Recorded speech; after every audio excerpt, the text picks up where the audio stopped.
Rasulullah SAW mengatakan istausu bin nisa'i khaira. Anda harus tahu bahwasanya istri memiliki banyak kekurangan. Makanya Rasulullah SAW banyak dalam hadis mengatakan istausu bin nisa'i khaira.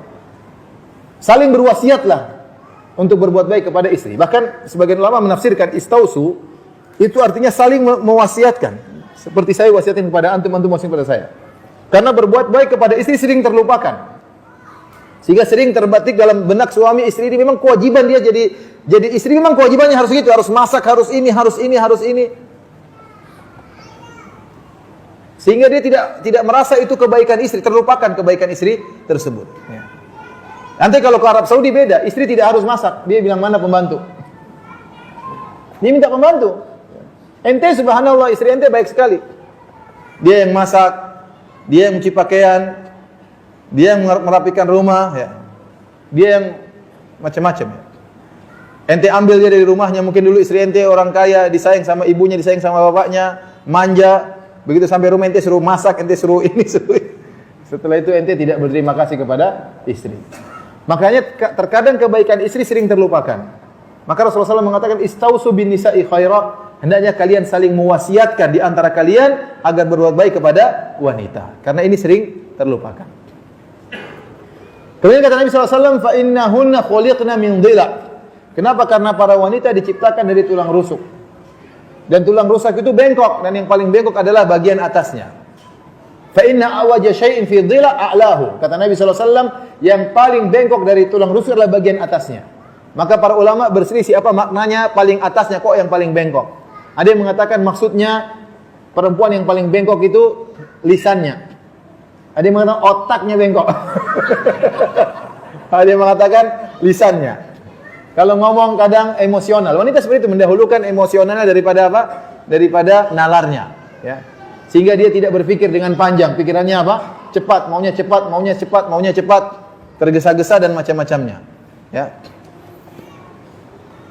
Coba kalau ente pergi ke apa namanya? Istri ente bawa ke mall, ente kasih duit 5 juta ya. Buat apa Mas? Sudah terserah kamu. Habis pun 5 juta itu. Tapi kalau laki-laki kan mikir-mikir mau beli sesuatu, mikir ini perlu enggak perlu enggak. Ini belum dibayar enggak, sudah dibayar enggak, listrik belum bayar enggak. Hitung-hitung akhirnya enggak jadi beli. Tapi kalau perempuan ya udah ya. Dia pingin cepat, pingin sesuatu yang indah, dia tidak tahan untuk memiliki keindahan tersebut. Lihat perhiasan indah dia ingin. Kalau dia ada duit dia beli. Ada duit dia beli.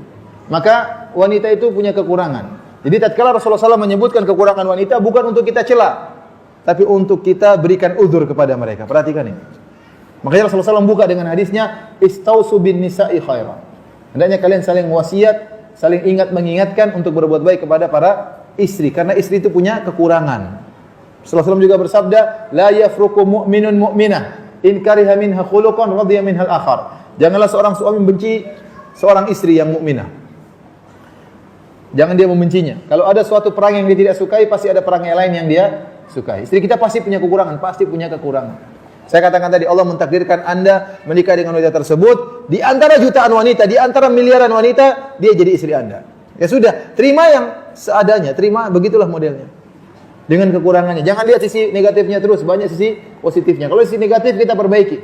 Ustaz, saya sudah nasihati enggak bisa berubah. Ya memang berarti ada kekurangan di situ, ulang-ulang nasihatinya, berulang-ulang. Wanita harus diingat-ingatkan supaya mereka bisa berubah, dan bisa berubah insyaallah taala. Jadi hendaknya kita sering beri uzur kepada istri kita karena dia banyak kekurangan. Jangan sampai kita dendam sama istri kita. Jangan sampai sering kita omelin istri, kasihan. Ingat kebaikan istri kita. Minimal Anda ingat, istri kita ini yang membantu kita menundukkan pandangan. Istri kita yang membantu kita untuk menjaga kemaluan. Istri kita membantu kita dengan mengandung anak-anak kita dengan kepayahan, kesulitan yang dia alami tanpa kita bayar sama sekali, ya. Padahal penderitaan yang dia rasakan tatkala mengandung anak kita. Ya. Ini semua kita ingat kebaikan-kebaikannya sehingga menutup kekurangan yang dimiliki oleh istri kita. Kalau istri punya kesalahan, nasihati, bukan dibiarkan, dinasihati. Jangan dibiarkan, dinasihati dengan cara yang lembut, dengan cara yang baik agar istri kita bisa berubah.